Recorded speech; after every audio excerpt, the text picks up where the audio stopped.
ओम शांति।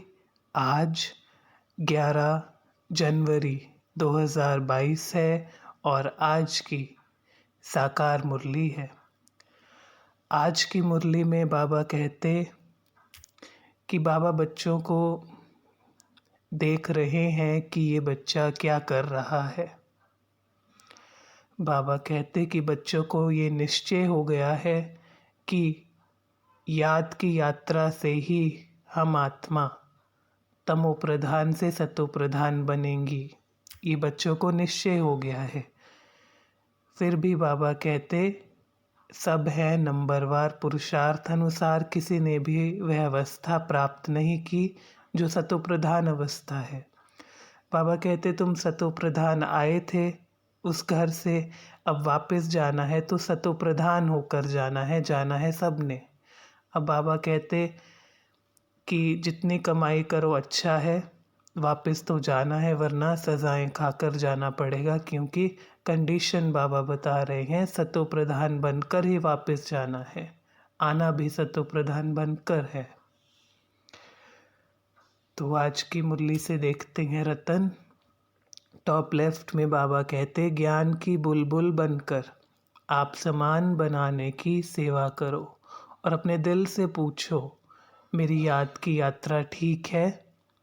यानी आज की मुरली बाबा ने याद और सेवा पर अटेंशन देते हुए खिंचवाई है कि हर समय याद रहे और समय सेवा में सफल हो औरों के लिए भी। प्रश्न था किस विशेष पुरुषार्थ से बेगर टू प्रिंस बनते हो।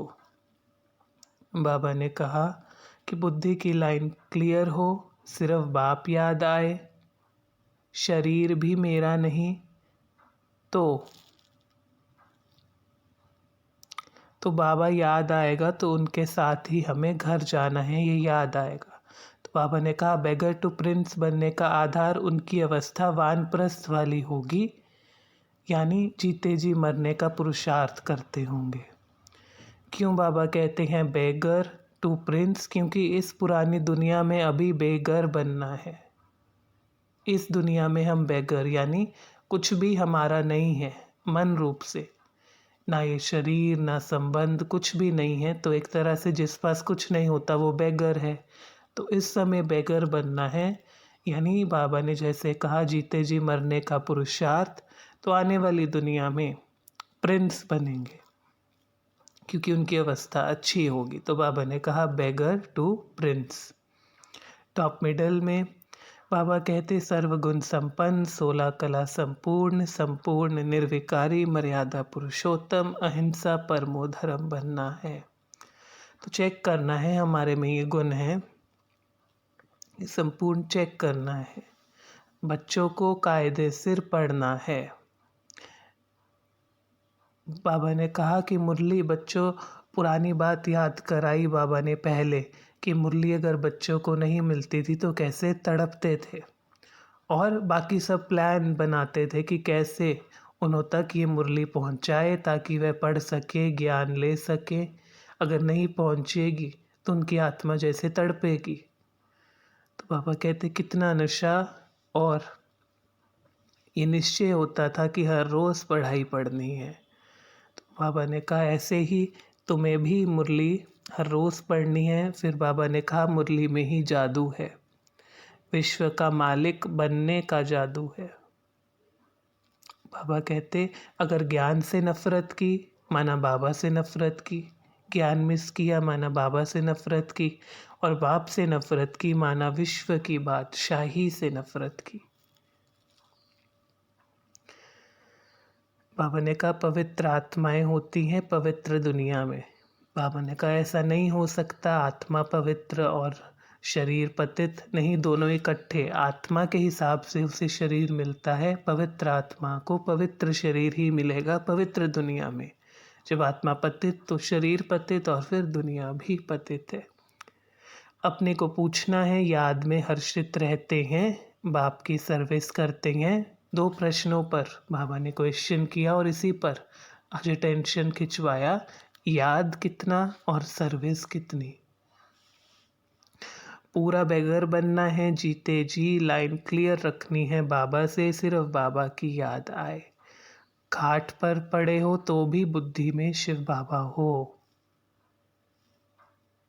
अगर बीमार हैं बाबा कहते तो भी याद की यात्रा में रहें।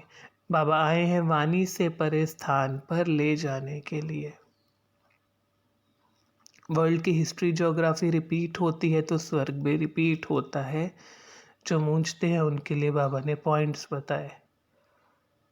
पढ़ाई जो करते हैं उनके कदम में पदम समाये हुए होते हैं। बाबा कहते देवताओं के कदमों में पदम का छाप देते हैं, लेकिन है हमारी यादगार जिनके हर कदम में पदम समाया हुआ है, यानी हर कदम में कितना ज़्यादा कमाते हैं। फिर बाबा कहते बच्चे तुम चैतन्य फूल भी, तुम हो चैतन्य फूल, जैसे कमल का फूल ऊपर रहता है। बाबा कहते तुम चैतन्य फूल भी धरनी के ऊपर हो। तो बाबा कहते तुमको ये प्रतिज्ञा करनी है, हम पवित्र रहते हुए एक आपको याद करेंगे। अपने चैतन्य फूलों को बाबा कह रहे हैं। बाबा कहते फिर अतीन्द्रिय सुख का जीवन हर एक को अपना भासता है। बाबा पूछ नहीं रहे, बता रहे हैं कि हर एक ब्राह्मण बच्चे को अतीन्द्रिय सुख का अनुभव होता ही है और हर एक को भासता है। ये हर एक ब्राह्मण आत्मा जानती है कि मुझे अतीन्द्रिय सुख का अनुभव हुआ है और उसका अनुभव कितना अच्छा है। तो बाबा बार बार याद दिला रहे हैं कि याद की यात्रा कितनी अच्छी है, उसमें अतीन्द्रिय सुख है, लेकिन फिर भी बाबा कहते माया के वशीभूत हो जाते हैं। फिर बाबा ने आज कहा जो बनना है उस तरफ ही ध्यान जाए, उस तरफ ध्यान जाएगा कि जो बनना है। बाबा कहते उस तरफ ध्यान जाए, उस पर ना जाए कि जो गलतियां हो गई या जो नहीं हुआ। जो बनना है उस पर ध्यान जाए। बाबा ने कहा तुम चाहो ना चाहो तुम्हारे सब शरीरों को आग लगाकर आत्माओं को ज़रूर ले चलना है, ले चलना ही है। इसलिए बाबा कहते अपनी कमाई कर चलो तो अच्छा है। कमाई नहीं करेंगे तो सजाएं खाएंगे, और कमाई जितनी करेंगे उस हिसाब से पद मिलेगा। बाबा कहते हैं नंबरवार पुरुषार्थ अनुसार।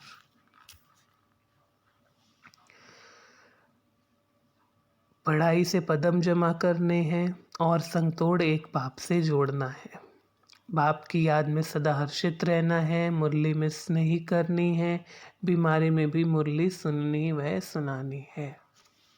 वरदान सदा हर कर्म और संकल्प में ब्रह्मा बाप को फॉलो करने वाले समीप और समान भव। स्लोगन था अतीन्द्रिय सुख का अनुभव करना है तो गोपी वल्लभ की सच्ची सच्ची गोपिकाएं बनो। अतीन्द्रिय सुख अगर पूछना हो तो कहते हैं गोपी वल्लभ के गोप गोपियों से पूछो। तो अतीन्द्रिय सुख अनुभव करना है बाबा कहते निरंतर, तो गोपी वल्लभ की सच्ची सच्ची गोपिकाएं, यानी एक बाबा दूसरा ना कोई। तो ये आज की मुरली से रतन थे। मुख्य बात बाबा ने कहा याद, और फिर उसके बाद है सेवा, जिसे कल्याण कमाई जमा करनी है। तो आपका अगर कोई प्रश्न है आप नीचे कमेंट बॉक्स में डालें। अगर आपको कोई और पॉइंट, नया पॉइंट आज की साकार मुरली से पता है तो वह भी लिखें। तो ये आज की मुरली के रतन थे। अच्छा, ओम शांति, ओम शांति, ओम शांति। शुक्रिया बाबा, शुक्रिया।